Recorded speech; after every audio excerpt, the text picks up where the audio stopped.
Hi friends, आज से हम सीखेंगे कि टेबल का यूज़ कैसे कर सकते हैं वर्ड के अंदर। तो यहाँ पर मेरे पास कई सारे ऑप्शन है टेबल के लिए। टेबल की बात करो, टेबल कॉलम और रो का कॉम्बिनेशन है जिसकी मदद से हम कोई टेबल बना सकते हैं। यहाँ पर टेबल दो तरीके से हम ड्रॉ कर सकते हैं, यहाँ पर ड्रॉ भी कर सकते हैं और डायरेक्टली भी यूज़ कर सकते हैं। फर्स्ट ऑफ बात करें अबाउट टेबल की और एक पार्ट ऑफ टेबल की। तो पार्ट ऑफ कई सारे टेबल, दो प्रकार से टेबल हम क्रिएट सकते हैं, ड्रॉ टेबल या इंसर्ट टेबल के अंदर जाकर भी हम उसको क्रिएट कर सकते हैं। यहाँ पर हम दोनों ऑप्शन का यूज़ करेंगे और कैसे यूज़ करते हैं ये इस वीडियो में देखेंगे। ओके, तो फर्स्ट ऑफ ऑल हम इंसर्ट में जाएंगे और उसमें ऑप्शन है टेबल। तो टेबल में दो इंसर्ट टेबल का हम यूज़ करेंगे। यहाँ पर आपको कॉलम और रो दोनों की नाइन बनाना है। यहाँ पर मैंने 4 कॉलम और 5 रो सिलेक्ट किए हैं, तो ऐसे टेबल ड्रॉ हो जाएगा।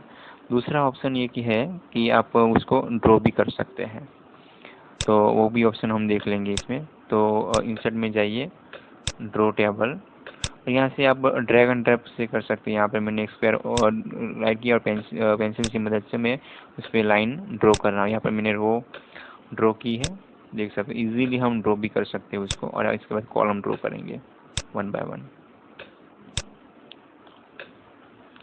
ओके, इसके बाद कई सारे ऑप्शन इरेज है, तो इसकी मदद से हम टेबल के रो और कॉलम भी रिमूव कर सकते हैं इरेजर के मदद से। ओके, इसके बाद दूसरा ऑप्शन है, यहाँ पर आप देख सकते हैं दोनों टेबल मैंने ड्रॉ किए हैं दोनों ऑप्शन की मदद से।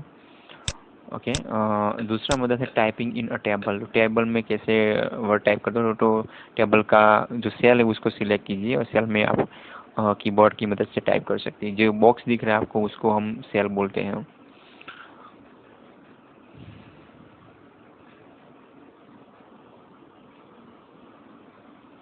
ओके, ऐसे मैंने नेम, एड्रेस और कॉन्टैक्ट नंबर का एक कॉलम क्रिएट किया है, उसमें मैं भी डेटा डाल रहा हूँ, यानी कि डिटेल्स इन्फॉर्मेशन डाल रहा हूँ मैं। ओके, नेक्स्ट ऑप्शन है सिलेक्टिंग सेल एंड रो। तो कैसे सिलेक्ट कर, यहाँ मैंने एक सेल सिलेक्ट किया है, ये इसे सेल सिलेक्ट करना है हमें।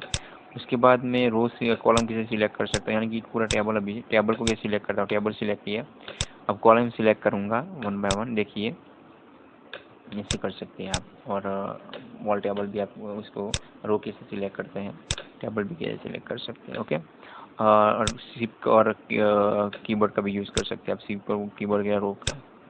ओके, यहाँ पर मैं लेआउट में जाके अगर आप टेबल में कोई चेंजेस करना चाहते हो, लेआउट को सिलेक्ट करना पड़ेगा। यहाँ पर मैं इंसर्टिंग करूँगा, तो ऐड करना है, अगर आपको कोई रोज़ ऐड करना है तो वो भी आप कर सकते हैं। ऊपर सिलेक्शन, अगर यहाँ पर मैंने नीचे किया है, यहाँ पर मैं कॉलम ऐड कर रहा हूँ लेफ्ट साइड, और यहाँ से नया कॉलम राइट साइड ऐड करूँगा। ओके, इसे आप एडिंग भी कर सकते हैं, रो और कॉलम। इसके बाद है डिलीट। तो आपको क्या क्या डिलीट करना है वो भी यहाँ पर स्प्लिट सेल ऑप्शन है। तो स्प्लिट सेल का मतलब ये था कि अगर आपको नया सेल के अंदर रो या कॉलम डालना चाहते हो, ये आप यूज़ कर सकते हैं आप। कि देखिए मैं अभी यहाँ पर 2 कॉलम डाली है, रो भी मैं डालूंगा, यहाँ पर 2 रो डाल देते हूँ मैं।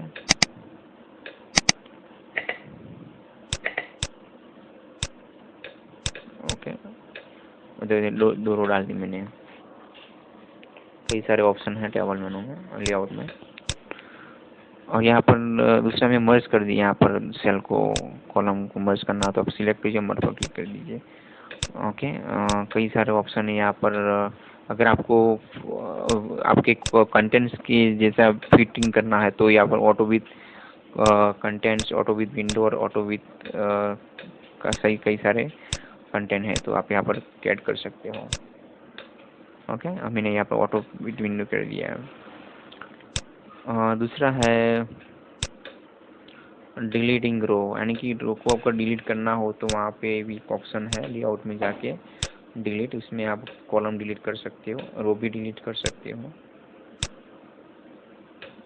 ये मैं रो डिलीट करने वाला हूँ, एंटायर रो। और अगर आपको टेबल ही डिलीट करना है तो टेबल भी खुद आप डिलीट कर सकते हो इसकी मदद से। इसके बाद है चेंजिंग कॉलम विथ अगर आपको कॉलम की विड्थ चेंज करनी हो तो आप यहाँ से लेआउट मेनू में से कर सकते हो, देख सकते हो यहाँ पर मैं कॉलम की विड्थ चेंज कर दी है। जैसे सिलेक्शन करेंगे वैसे होगा वो। यहाँ पर रो की विड्थ में ज़्यादा इंक्रीज कर रहा हूँ। ओके, यहाँ पर वॉल्यूम का यूज़ कर सकते हैं यहाँ पर।